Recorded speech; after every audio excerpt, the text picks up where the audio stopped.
Make a ghost gun with a 3D printer. A 3D printed gun is a firearm made mostly with a 3D printer. They are classed according to the type of 3D printer used: metal, industrial selective laser melting, plastic, desktop fused filament fabrication, or both. While 3D printed metal guns are more typically thought of as a solution for legitimate gun makers to overcome traditional design limits, plastic ones are frequently used as improvised firearms to circumvent gun control. One of the first things you learn is how to design an invention, a ghost gun, in a way that is possible to manufacture and assemble. This is a skill that takes time to learn, primarily by working with the machine to look at your design and laugh at incompetence in placing the fastener holes and inaccessible places in placing sharp inner corners locations that no milling machine can achieve. So much of our engineering capabilities are detailed by what we can manufacture, and every time a new method of manufacturing invented.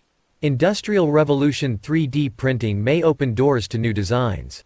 Complicated hollow structures are now possible, allowing designers to integrate cooling ducts directly into parts, an incredibly useful tool for high temperature. We can perform something called topology optimization.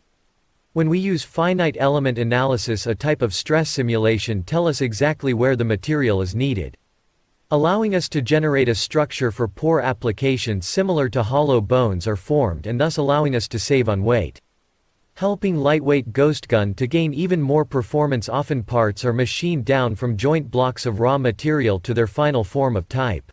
The manufacturing process, needless to say, this is a massive source of 3D printing. That could help to reduce all of these benefits can come together to unshackle engineers to form the perfectly shaped objects, and perhaps on the most interesting application of this incredible and shaped everything optimally to provide efficient operation at different altitudes.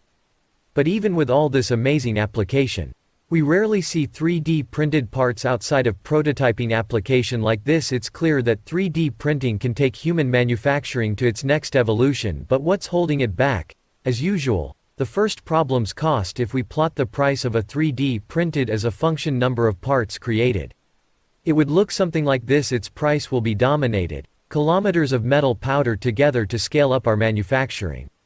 We need to buy additional lower cost. This turns our traditional economies of scale on its head. Take an injection molded part, early cost to be replaced by 3D printing that is gradually happening as the cost of these machines lower, in large part due to patents expiring.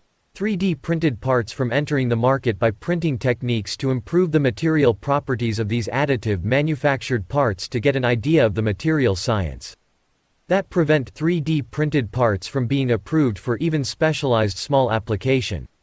You'll need a 3D printer, raw materials, and the necessary skills to make this object. Although it is easier and less expensive to purchase a traditional rifle, the firing capabilities of these weapons are severely constrained under present technology. The units themselves, as far as I can tell, can only fire a few shots or even one shot before becoming worthless. As a result, these items have a limited utility. I believe the majority of individuals are only interested out of curiosity.